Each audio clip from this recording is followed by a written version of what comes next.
JB, we're being blessed with, I'm not going to even say arguably, my favorite owner. Okay. I've had 5 owners, 5 football, 4 baseball. But this guy right here, Jerry Jones, exceeds them all. And let me tell you my best Jerry Jones moment. Okay.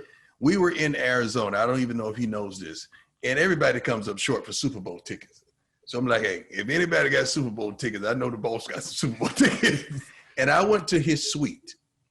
And I didn't see the owner then, Jerry Jones. I didn't see the billionaire.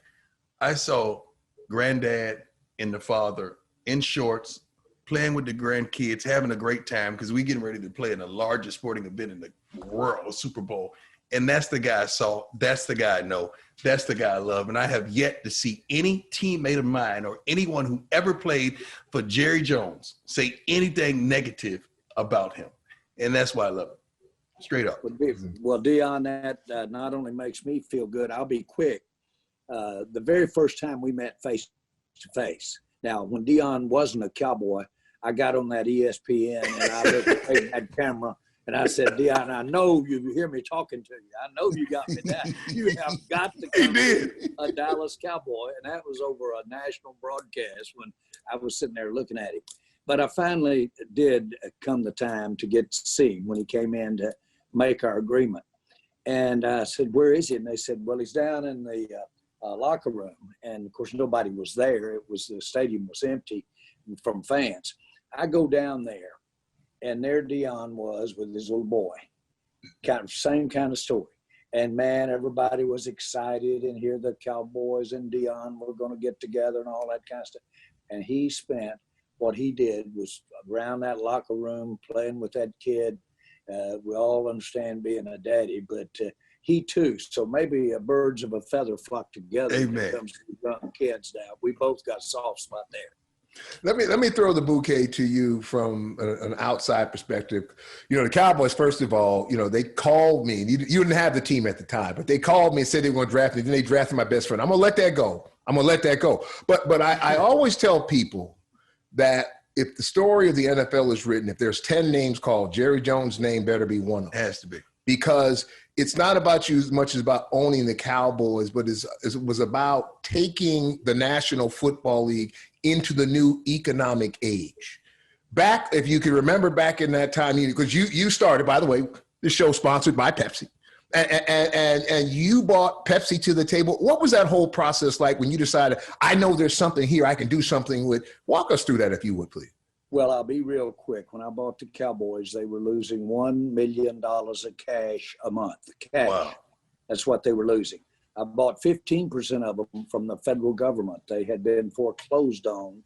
They were then bought by the federal government, and then I had to buy it from the federal government. Wow. And in addition to that, over 40% of it, the control of it, and for all purposes, was going to the courthouse in about 10 days.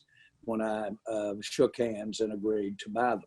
The Cowboys weren't working financially, but nobody else was working either. Sports in general was a hobby. And then when the rough days came, COVID type stuff, boy, when that stuff came in and it hit Dallas, and not COVID, but the economic equivalent of it, all the banks went broke, all the buildings were half empty, ones that were built had been stopped, weren't built, stopped construction. It's a bad time.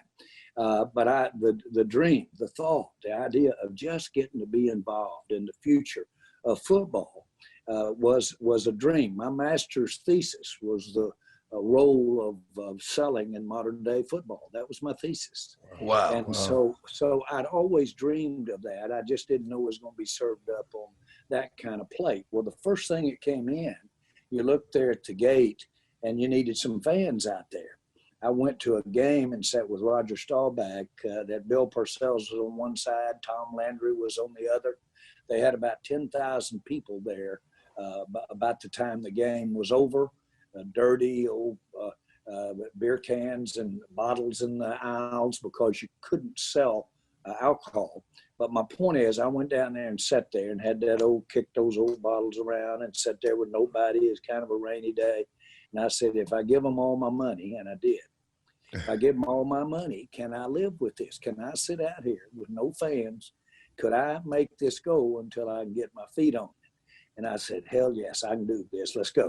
And so jumped in, and the key thing was to figure out a way to create the affinity of our great game, create the kind of interest that's in it, my town against your town.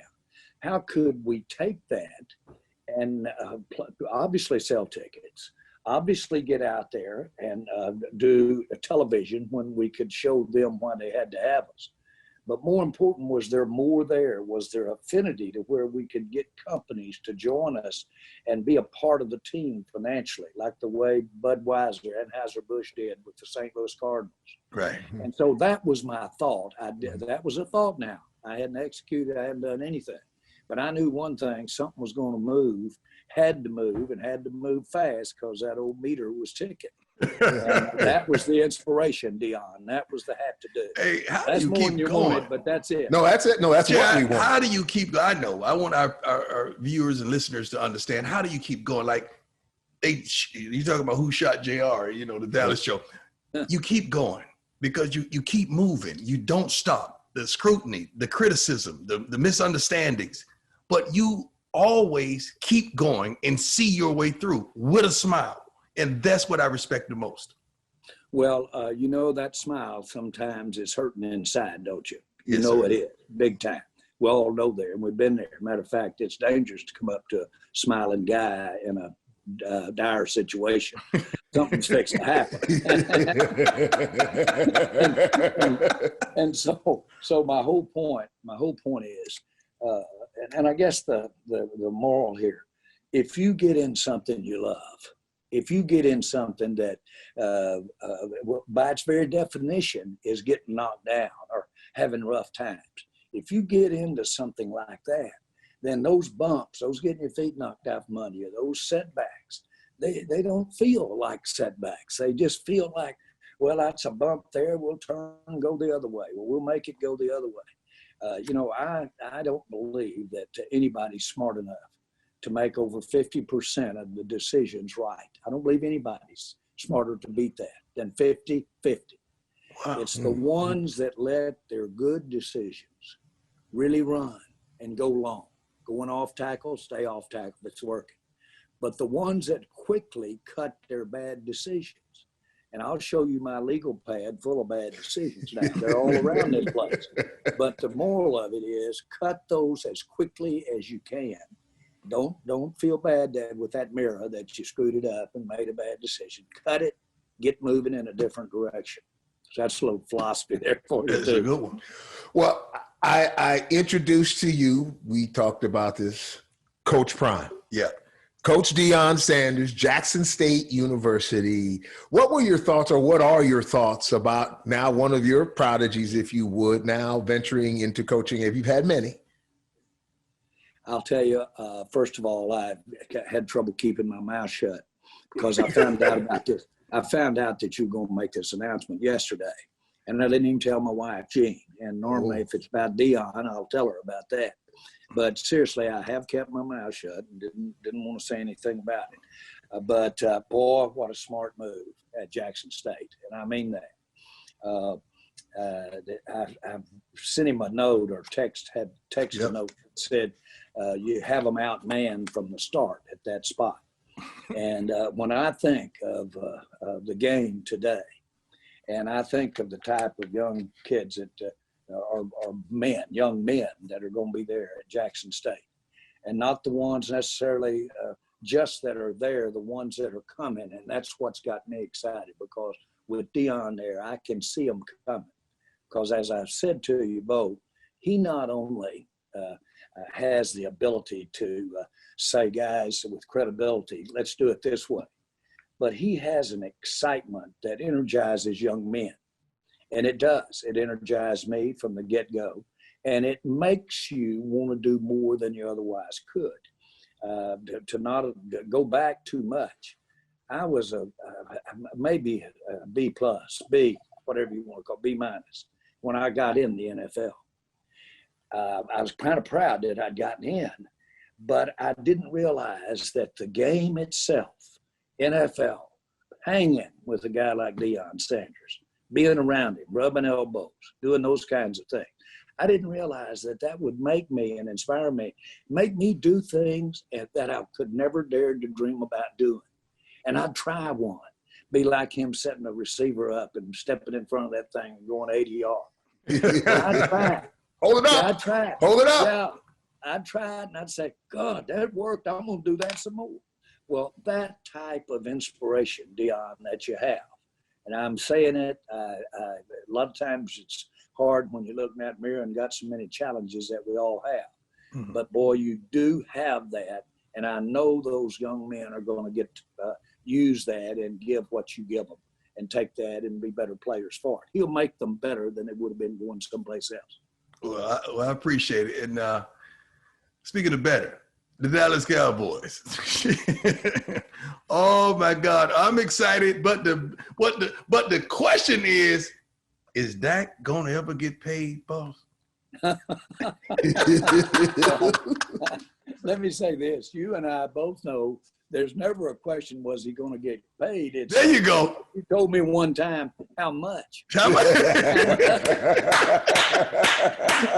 knew that was going to be the answer. I knew that was going to be the answer. You're so bad at asking the first part of the sentence and then not going on with the second. No, seriously, I asked Deion. We did a deal that was a lot of fun for both of us. Classic commercial. Of course, he had left baseball. The first game we ever played against Pittsburgh, he comes in after hitting an inside the park home run down at Cincinnati and comes in without any practice and makes the big plays of the game against Pittsburgh, who later we played them in the Super Bowl, beat them. But the bottom line is this, baseball or football? He looked up and said, both. Okay. And then he said, offense, defense, both. Okay. Pepperoni pizza or sausage pizza, both. But what was the big one? What was the big one? We were doing it for Pepsi. 15 or 20 million. What do we say? 15 or 20 million. Both.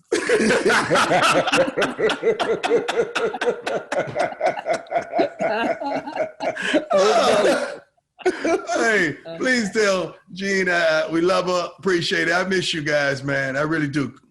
Well, I can't tell you what an honor it is to be on this right after this big announcement for you.